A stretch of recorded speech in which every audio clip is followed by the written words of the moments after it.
Welcome everybody to the launch of MEGT's first ever Disability Inclusion Action Plan. As part of our Broadening Horizons strategy at MEGT, we said that we wanted to be an employer of choice in our sector. And a key fundamental aspect of this ambition is to be inclusive.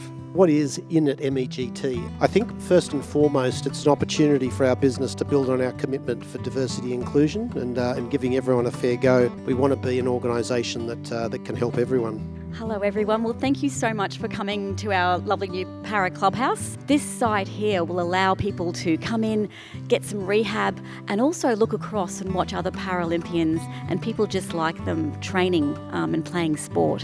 Why has there been a history of good intentions but no real framework to ask the people who it impacts the most? What do you think that is, Gerrard? I think it's always been, in some respects, an afterthought, and I think the classic example is that when they first opened up the Brisbane Convention Centre and there was actually no lift.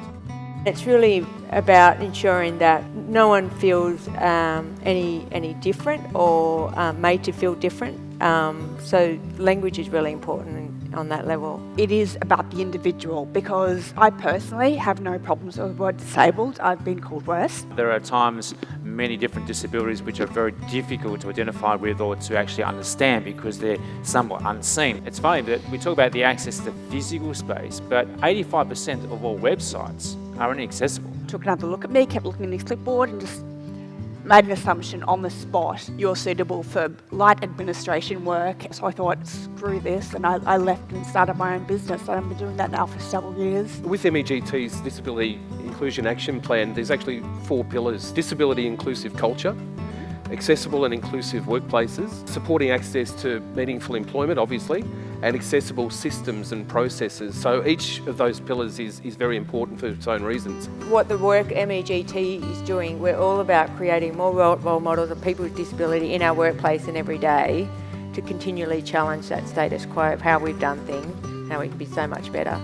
A person who's totally blind like myself, whether it be for a person who may be have semi-paraplegia or entirely paraplegic, that conversation is down to at times common sense as well, and I think obviously the more awkward you make that conversation, the more challenging it becomes. So it's a simple question with that individual or the actual team. It's about ensuring people feel comfortable to be themselves and to talk about their disability in a way that they don't think that they're going to be judged or treated any differently.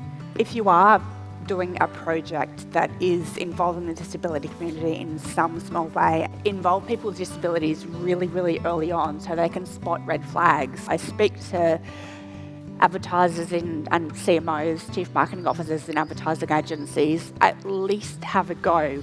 Oh, maybe I shouldn't bring my guide dog here. Yeah, I should have thought about not coming to this venue. And that's what ableism does, and having a disableist attitude and that negative view disables people. We're all diverse, we're all different and different lived experience, and we benefit from it, all of us do. To be our comfortable selves, to feel like we belong, we matter, and that we're respectful of all our diverse needs, whether it is that you have a disability, whether you're a carer or you're a single mum or whatever that is. Inclusive culture helps all of us.